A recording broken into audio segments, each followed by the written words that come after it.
Have you ever trusted someone with your whole heart, only to have them shatter it into a million pieces? I have. And the person who destroyed me wasn't a stranger. He was my boyfriend of 3 years, the man I thought I'd marry. His name was Ryan, and the woman he betrayed me with, my best friend Chloe. Let me tell you how I found out, and more importantly, let me tell you what I did about it. It started on a Tuesday evening. I was supposed to work late, but my meeting got canceled. I decided to surprise Ryan at his apartment with takeout from his favorite restaurant. I had a key. We'd been together long enough that showing up unannounced was normal. I walked up to his door, balancing the food in one hand, fumbling for my keys with the other. That's when I heard it. Laughter, a woman's laughter, coming from inside his apartment. My heart started racing. Maybe it was his sister, a coworker. But something in my gut told me otherwise. I unlocked the door as quietly as I could and stepped inside. The laughter was coming from the bedroom. I walked down the hallway, my hands shaking, my breath shallow. The bedroom door was slightly open, and what I saw destroyed me. Ryan in bed with Chloe. My boyfriend, my best friend. Together. I must have made a sound because they both turned and saw me standing there. Ryan's face went white. Chloe scrambled to cover herself. Nadia, Ryan started.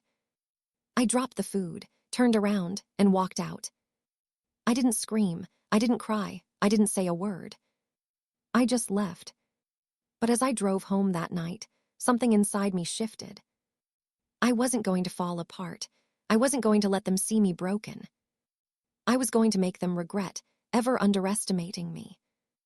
Ryan called 17 times that night. I ignored every call. Chloe texted, "Please let me explain, it's not what you think." I didn't respond. The next morning, Ryan showed up at my apartment. I'd been expecting it. I let him in, not because I wanted to hear his excuses, but because I needed to see him squirm. "Nadia, I'm so sorry. It was a mistake. It meant nothing." I looked at him calmly. "How long?" "What?" "How long have you been sleeping with my best friend?" He looked down. 3 months. 3 months. While I was planning our future, he was betraying me with the person I trusted most. "Get out," I said quietly. "Nadia, please." "Get out." He left. Chloe showed up an hour later. I didn't let her in. I spoke to her through the door. "I loved you like a sister," I said, "and you did this. I never meant to hurt you. But you did, and you knew exactly what you were doing. Nadia, please, our friendship." "There is no friendship, not anymore." I walked away from the door and blocked both of them on everything. Then I sat down and planned my revenge. I wasn't going to key his car or post their secrets online. That was too obvious, too petty. No, my revenge was going to be elegant, strategic, devastating. Here's what I knew. Ryan worked at a marketing firm. He'd just been promoted to senior account manager. His career meant everything to him. Chloe was a freelance photographer. She relied heavily on her social media presence and reputation to get clients. Both of them cared deeply about their image, their success, their public personas. And I was about to dismantle both. Step 1, I gathered evidence. Screenshots of their text messages from Chloe's laptop. I still had her Netflix password, which was the same as her computer password. Sloppy. Photos Ryan had stupidly saved in our shared cloud account. Timestamps proving how long they'd been lying to me. I compiled everything into a detailed file, but I didn't share it, not yet. Step 2, I reached out to Ryan's boss. Not to expose him, that would come later.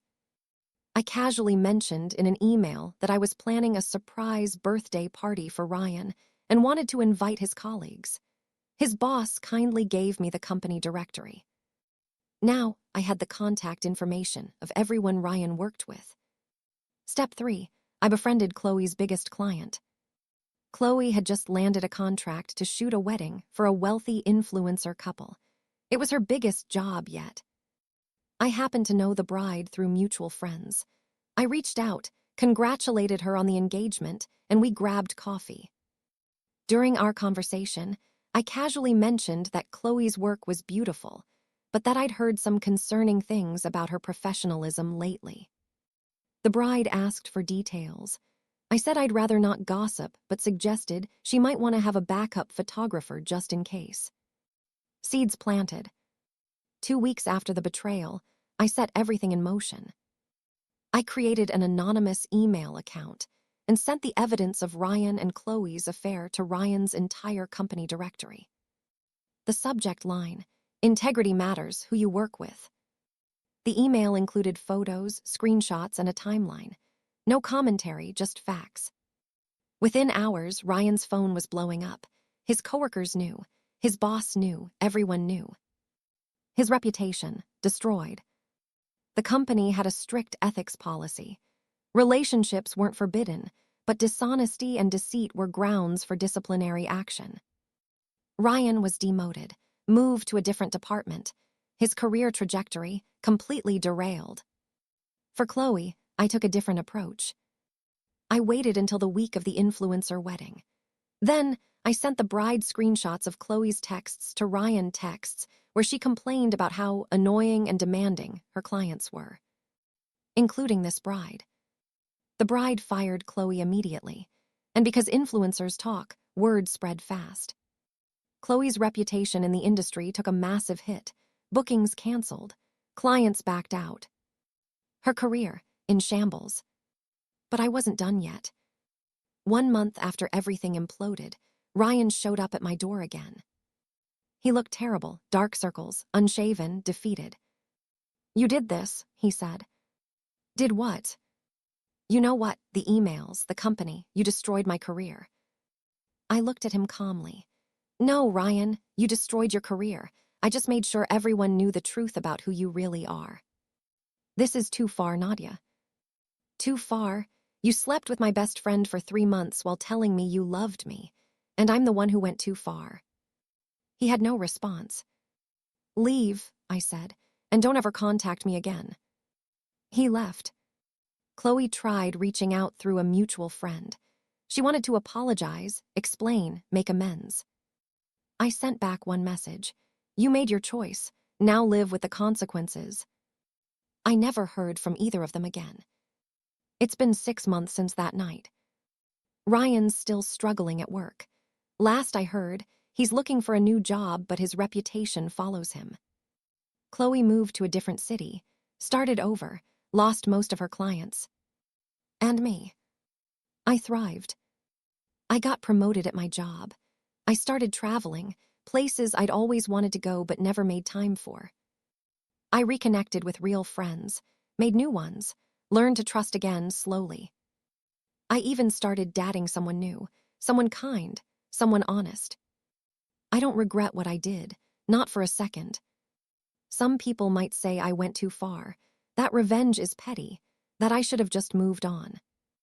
But here's what I learned. Betrayal doesn't just hurt, it breaks something inside you. And while you can't control what others do to you, you can control how you respond. I chose not to be a victim. I chose to take my power back. Ryan and Chloe thought I'd just cry and disappear. They thought I was weak. They learned the hard way that I wasn't. Did my revenge change anything? Did it erase the betrayal? No. But it gave me something more important. Closure, justice, and proof that I wasn't someone to be underestimated. If you're watching this and you've been betrayed, hear me when I say this. You don't have to forgive people who hurt you. You don't have to let it go just because someone tells you to. You have every right to protect yourself, expose the truth, and make sure they face consequences. But here's the key. Don't let revenge consume you. Don't let it define you. Use it as fuel, as motivation, as a way to reclaim your power. Then move on, build something better, become someone they could never destroy. Because the best revenge isn't just making them regret what they did.